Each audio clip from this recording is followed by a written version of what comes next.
सोचिए कि आप किसी कंपनी के मैनेजर हैं और आप हमेशा खुश और एनर्जी से भरे हुए रहते हैं। जब भी आप ऑफिस में आते हैं तो आपके साथ एक पॉजिटिविटी और मोटिवेशन आती है। इस तरह का मैनेजर अपनी कंपनी के लिए अच्छी टीम बनाता है। वो लंबे समय तक काम करने पर भी बहुत खुश रहता है और बड़ी बड़ी चुनौतियों से भी नहीं डरता। अगर आपकी टीम में अच्छे काम करने वाले लोग होंगे तभी आप अपनी कंपनी के लिए अच्छा प्रॉफिट कमा सकेंगे। तो आज की बुक समरी इसी बारे में है। तो आज की बुक समरी है motivate to win, how to motivate yourself and others, जिसे लिखा है रिचर्ड डेनी ने। रिचर्ड डेनी एक पब्लिक स्पीकर, ऑथर और बिजनेसमैन हैं जो सबको इंस्पायर करते हैं। वो motivate to win, selling to win और कम्युनिकेशन टू विन के ऑथर हैं। रिचर्ड ने बहुत से लोगों को अपना बिजनेस बढ़ाने में मदद की है। उन्हें इन सब्जेक्ट्स में महारत हासिल है, जैसे कि सेलिंग, मार्केटिंग, मैनेजमेंट, लीडरशिप और बिजनेस को कैसे आगे बढ़ाना है। तो अगर आप एक मैनेजर हैं, सीईओ हैं या लीडर बनना चाहते हैं, या अगर आप एक एम्प्लॉय भी हैं जो मोटिवेटेड रहना सीखना चाहते हैं और औरों को भी मोटिवेट करना चाहते हैं, तो आइए फिर आपके लिए बिना देर किए शुरू करते हैं आज की book summary, motivate to win by Richard डेनी।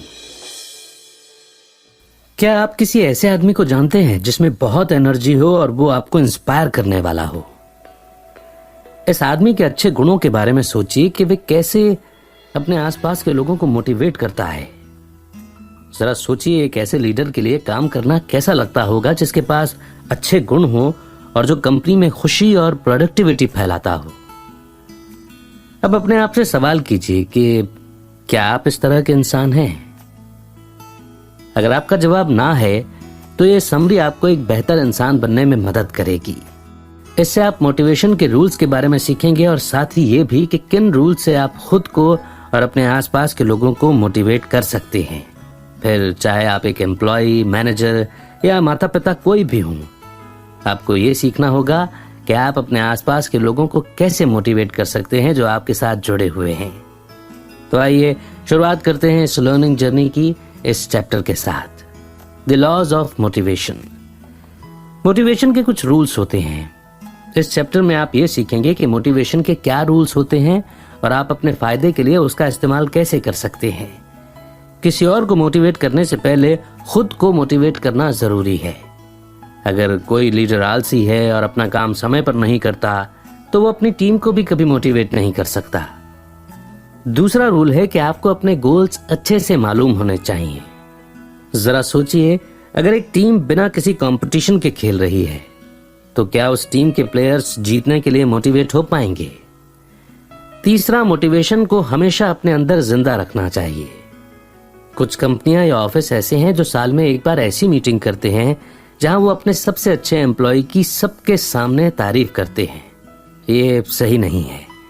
किसी को भी मोटिवेट करने के लिए साल में एक दिन नहीं बल्कि बीच बीच में उसकी तारीफ करते रहना चाहिए।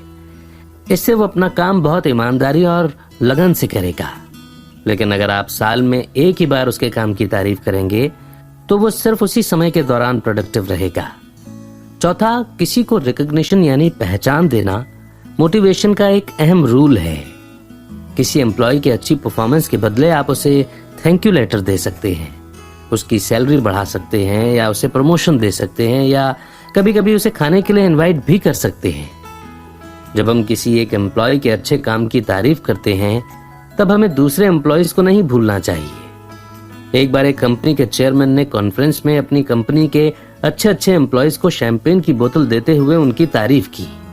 कंपनी का चेयरमैन बहुत खुश था। उसकी टीम ने एक लिस्ट बनाई जिसमें सबसे अच्छी सेल करने वाले एम्प्लॉयज के नाम थे। उसने बहुत गर्व के साथ अच्छी सेल करने वाले एम्प्लॉयज को शैंपेन की बोतलें इनाम के रूप में दी। जब चेयरमैन अपने प्रोग्राम से फ्री हो गया तो उसने पूछा कि कोई रह तो नहीं गया। तब एक एम्प्लॉय ने अपना हाथ उठाया। जब उन्होंने अपनी कंपनी के फाइल चेक किए तो हाथ उठाने वाले एम्प्लॉय का भी उसमें कंट्रीब्यूशन था। ये बहुत अच्छा हुआ कि अभी शैंपेन की बोतलें बची हुई थीं। ये देखकर एम्प्लॉय और कंपनी के चेयरमैन को बहुत शर्मिंदगी हुई। अगर ये सब नहीं होता तो सभी एम्प्लॉयज को मोटिवेशन मिलती। पर जब एक चेयरमैन अपने मेहनत करने वाले एम्प्लॉयज को भूल जाता है तो ऐसा लगता है कि जैसे उसे अपने एम्प्लॉयज और कंपनी की कोई फिक्र नहीं है। चुनौतियां लेना और उन्हें जीतना भी मोटिवेशन का एक रूल है।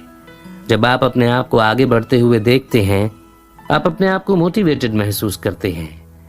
और अगर आप देखते हैं कि आपके मन मुताबिक रिजल्ट नहीं आ रहे तो आप निराश हो जाते हैं और आप अपने आप को मोटिवेटेड महसूस नहीं करते।